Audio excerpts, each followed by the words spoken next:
Kalau Nabi itu santun, Nabi itu indah. Tidak angkat tangan. Tapi Nabi terdiam. Karena Nabi, wa ma yantiqu anil hawa in huwa illa wahyu yuha.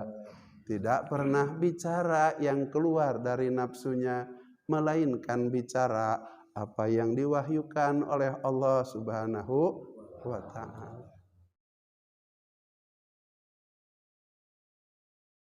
Wassalamu ala rasulillah la haula wa la quwwata illa billah.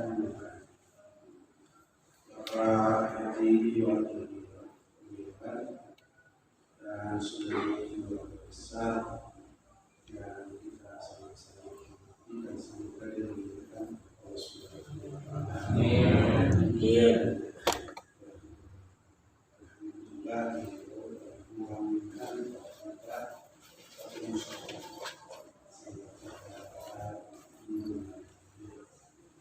mudah-mudahan kegiatan ibadah kita menjalani seperti sholat, takbir, dan lain sebagainya. Diterima oleh Allah Subhanahu wa taala. Amin. Dan mulai dan mudah-mudahan menjadi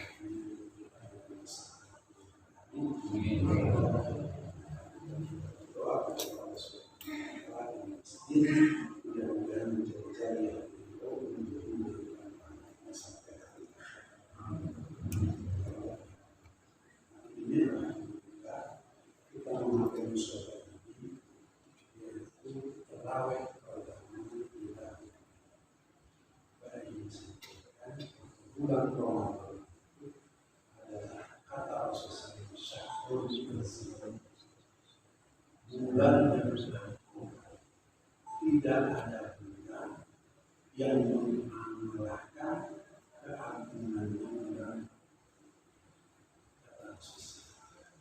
Syahrul Mubarak, bulan yang penuh dengan berkah. Di bulan ini dikumpulkan keberkahan oleh Allah Subhanahu yang ketika syahrul fihi lailatul qadar khairun min alfi syahr. Di bulan ini ada yang disebut dengan lailatul qadar. Khairun min alfi syahr. Lailatul qadar. Walaupun ibadah kita hanya hitungan jam, akan tetapi nilai ibadah 83 tahun. Olehnya nanti kita sebut akan tetapi yang perlu kita tahu dengan keagungan Ramadan, keberkahan Ramadan, kehebatan Ramadan, apa yang sedang Allah buat pada malam hari ini. Kita harus tahu Allah pada malam hari ini Allah telah melakukan sesuatu. Apa yang dilakukan sesuatu itu oleh Allah? Tolong perhatikan. 14,5 abad yang silam Rasulullah SAW bersabda dalam salah satu hadis panjang. Kalau dengan akan kita bacakan terjemahan awalnya mereka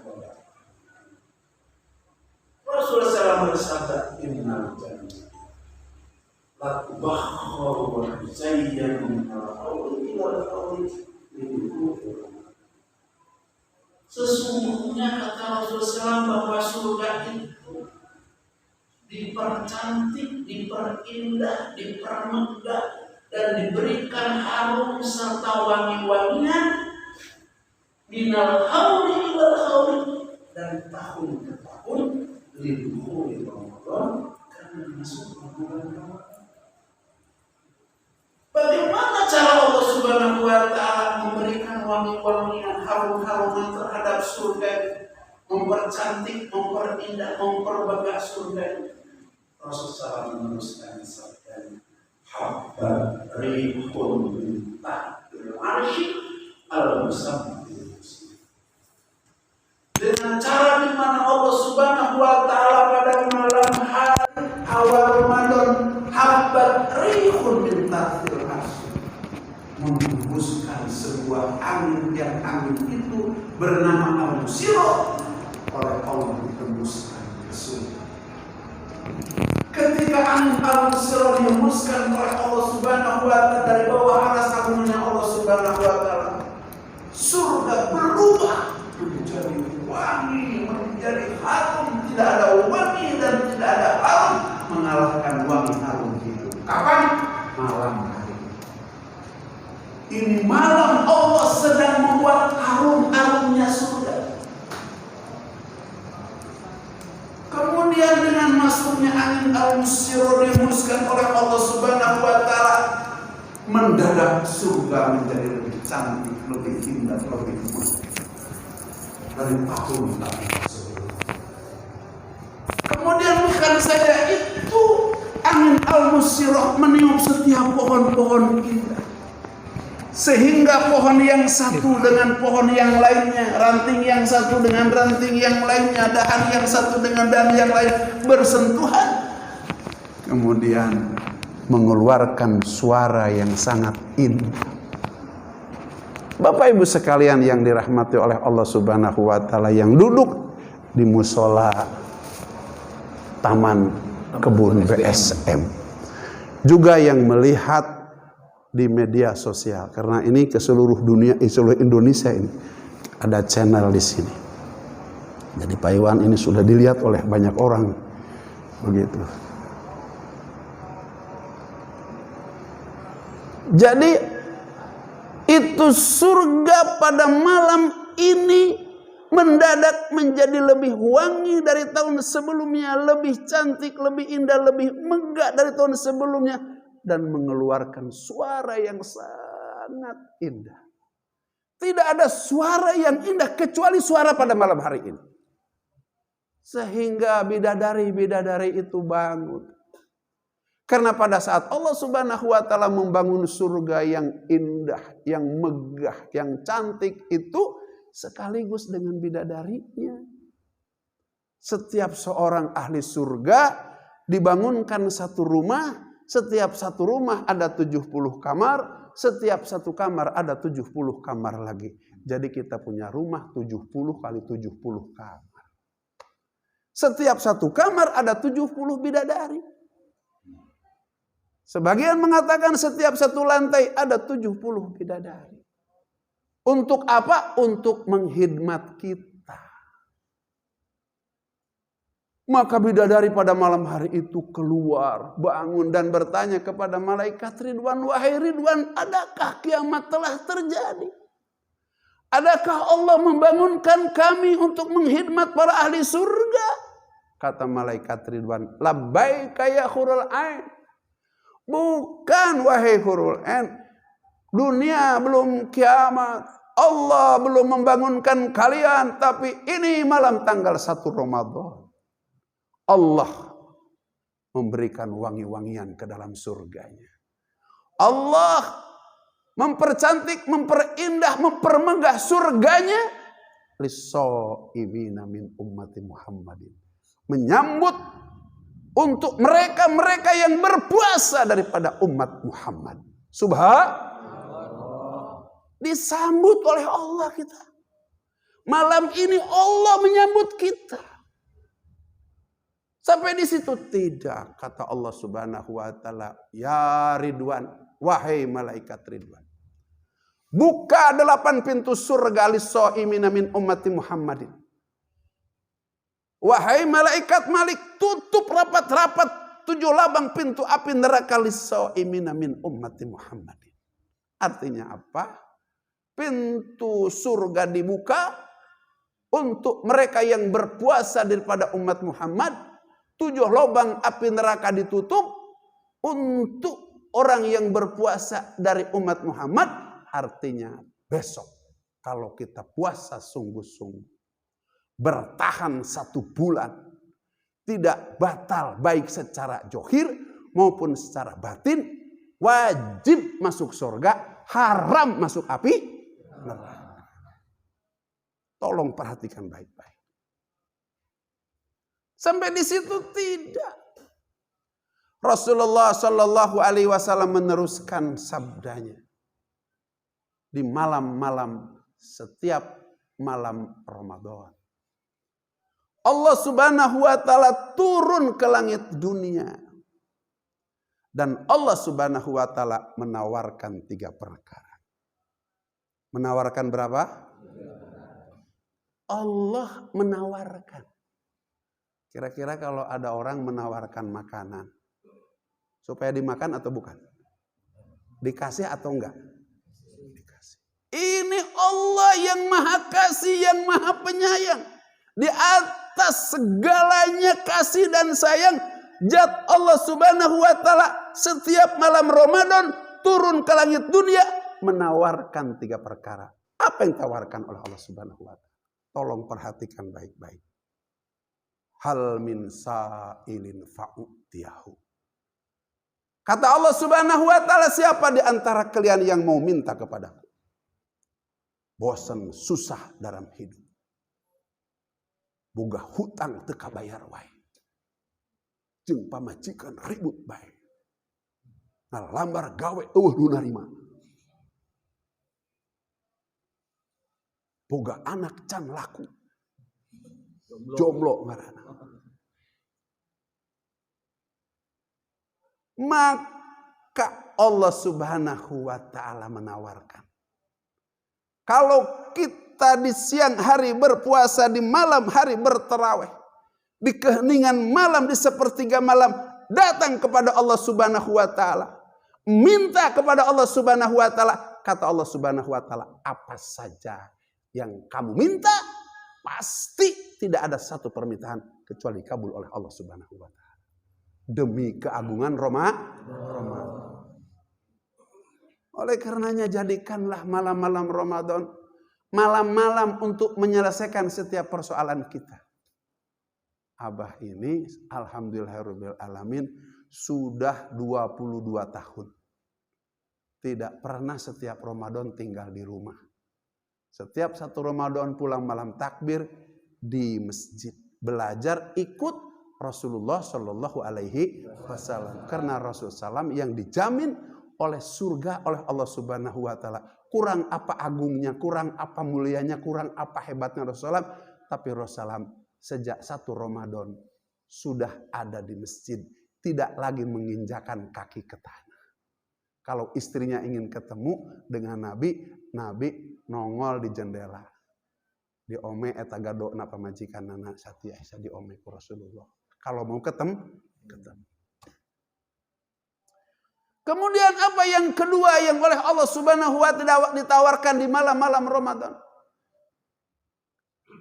Hal min mustaghfirin fa'aghfirlah. Siapa di antara kalian yang punya dosa besar? 1 tahun berdosa, 1 tahun durhaka, 1 tahun maksiat kepada Allah Subhanahu wa taala. Kata Allah Subhanahu wa taala, asal kalian siang hari berpuasa, malam hari bertarawih, di sepertiga malam kalian datang kepadaku. Walaupun dosa kamu dari bumi membumbung sampai ke 7 lapis langit, tidak ada dosa kecuali diampuni oleh Allah Subhanahu wa taala. Demi keagungan Ramadan. Subhanallah. Yang terakhir yang ditawarkan kepada kita oleh Allah Subhanahu wa taala, hal minta ibn fa'atu. Siapa di antara kalian yang punya dosa besar? Pernah berzina, pernah WA-WA-an sama istri orang, pernah ngomongin orang gibah, pernah hak masyarakat, hak bangsa dikorup. Banyak kayak korupsi sekarang. Kemudian asal siang berpuasa, malam tarawih, di keheningan malam, di sepertiga malam, datang kepada Allah Subhanahu wa taala. Tidak ada tobat, kata Allah Subhanahu wa taala, kecuali diterima tobatnya oleh Allah Subhanahu wa taala. Akan tetapi, Bapak-bapak, Ibu-ibu sekalian, istighfar dengan tobat itu berbeda. Kalau dengan istighfar itu hanya dosa-dosa kecil yang bisa diampuni. Perintahnya jelas, di dalam Al-Quran. Istaghfiru rabbakum innahu kana ghafara. Istaghfiru rabbakum innahu kana ghafara. Allah berfirman dalam Al-Quran, beristighfarlah kalian rabbakum kepada Rabb kalian, innahu sesungguhnya Allah maha penerima ampun. Artinya dosa-dosa kecil dengan istighfar kita dibereskan oleh Allah Subhanahu wa taala di malam-malam Ramadan. Akan tetapi kalau tobat tidak. Karena tobat itu memiliki syarat. Perintahnya dalam Al-Quran, ya ayyuhalladzina amanu tubu ilallahi taubatan nasuha. Wahai orang-orang yang beriman, tobatlah kamu seperti tobatnya nasuha. Ingin tahu seperti apa tobatnya nasuha? Nasuha itu seorang nama dari nama salah seorang sahabat. Punya pacar karena belum nikah, namanya Siti Laila. Sudah ngumpulin uang mahar, mau ngabesan, Lailanya meninggal dunia. Oleh karena saking cintanya ini nasuha kepada Laila, cek orang Bogor mah kaedah. Dinasehat sama emaknya, sama bapaknya, sudah nasuha. Dunia ini tidak sebesar daun kelor. Cari lagi banyak wanita yang lebih cantik daripada Laila. Tapi nasuha rupanya sudah terikat batinnya dengan Siti Laila. Dinasihat malah kabur, lari ke hutan daripada kurma. Duduk di atas sebuah batu, manggil-manggil Laila, Laila, Laila, Laila. Sampai di Arab itu ada lagu ya lingling, ya lingling. Sesungguhnya itu ya Laila, ya Laila. Maka karena sendiri manggil-manggil Laila, datanglah setan. Kata setan, wahai nasuha, jangan bodoh. Itu si Laila baru saja dikubur, masih seger. Samperin ke sana, buka kuburannya. Kenapa enggak kamu lakukan itu? Kan kalau malam-malam enggak ada masalah, enggak ada orang. Akhirnya diantar sama setan. Nasuha melakukan persetubuhan dengan orang yang sudah meninggal dunia. Usai persetubuhan, setan pun lari, berhasil menggoda siapa? Nasuha. Nasuha dinasehat oleh Laila, bangun Laila. Wahai nasuha, kalau aku disetubuhi oleh engkau dalam keadaan tidak halal di hadapan ibu bapakku, kira-kira seperti apa ibu bapakku marah kepadamu? Sekarang aku bukan lagi di pangkuan ibu bapakku, akan tetapi aku sudah kembali kepada pangkuan Allah. Engkau rebut aku di pangkuan Allah dan engkau setubuhi aku. Bagaimana murkanya Allah kepadamu, wahai nasuha? Mati lagi. Nasuha mendapatkan nasihat berat daripada Siti Laila. Nasuha lari kepada sahabat daripada Abu Bakar. Maka kata Abu Bakar, saya tidak sanggup menghukumi bagaimana dosa engkau sebegitu besarnya. Kemudian datang kepada Umar bin Khattab radhiyallahu. Umar bin Khattab angkat tangan. Bagaimana bisa menghukumi dosa seperti yang telah engkau lakukan? Datang kepada Utsman bin Affan radhiyallahu. Utsman bin Affan angkat tangan. Bahkan kepada Sayyidina Ali babul ilmi angkat tangan. Akhirnya terpaksa datang kepada baginda besar Muhammad sallallahu alaihi wasallam. Kalau Nabi itu santun, Nabi itu indah. Tidak angkat tangan, tapi Nabi terdiam. Karena Nabi wa ma yantiqu anil hawa in huwa illa wahyu yuha. Tidak pernah bicara yang keluar dari nafsunya, melainkan bicara apa yang diwahyukan oleh Allah Subhanahu wa ta'ala. Maka karena nasuha tidak mendapatkan jawaban dari Nabi Muhammad SAW, tapi tidak mendapatkan kecaman seperti dari Abu Bakar Siddiq. Betapa besar dosa kamu, aku tidak bisa. Rasul itu diam. Karena memang Rasul tidak bisa menjawab. Menunggu jawaban dari siapa? Allah Subhanahu. Akhirnya Nasuha merasakan dosa ini besar. Akhirnya Nasuha berangkat ke hutan kurma, mengikat diri di hutan kurma. Kalau Rasul tidak bisa jawab, berarti dosaku besar.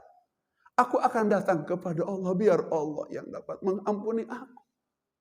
Maka Nasuha taubat di hadapan Allah Subhanahu wa ta'ala. Maka datang malaikat Jibril kepada Nabi kita Muhammad sallallahu alaihi wasallam membawa satu ayat, walladzina idza fa'alu fahishatan aw dzalamu anfusahum dzakarullaha fastaghfiru lidzunubihim wa may yaghfiru dzunuba illallah wa lam yusirru ala ma fa'alu wa hum ya'lamun. Walladzina idza fa'alu fahishatan aw dzalamu anfusahum. Dan orang-orang yang telah melakukan fahisyah. Fahisyah itu perbuatan zina.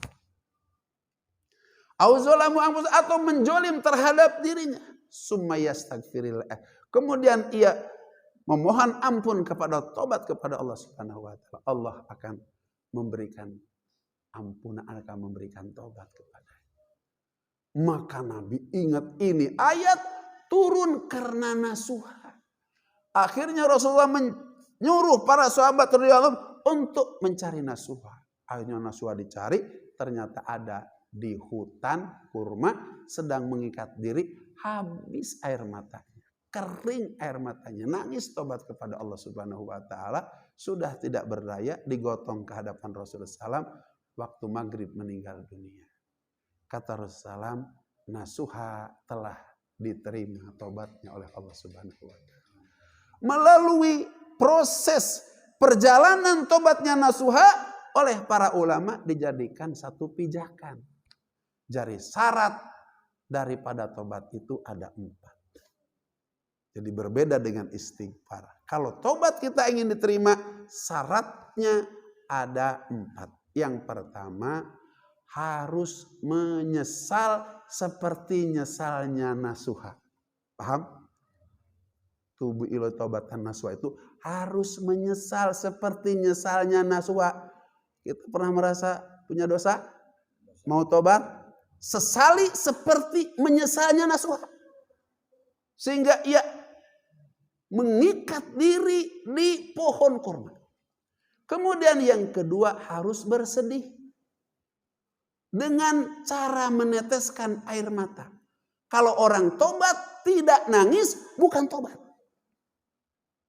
Karena air mata tobat adalah air mata yang sangat mahal.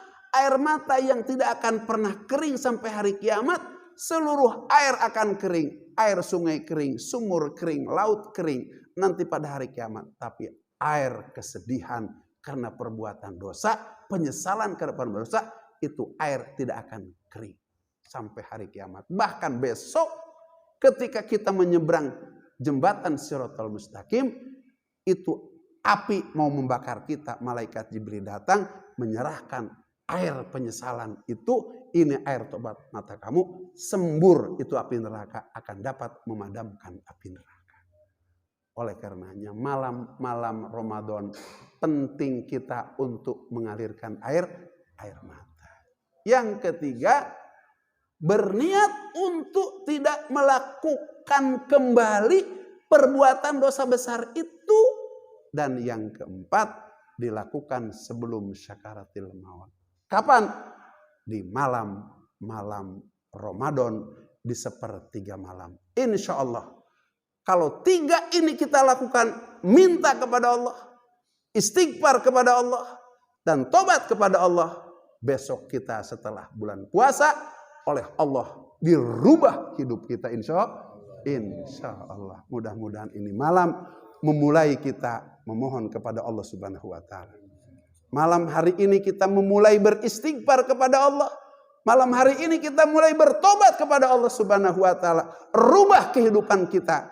untuk masa yang akan datang. Mudah-mudahan Ramadan tahun ini menjadi Ramadan terindah terbaik bagi kita sekalian.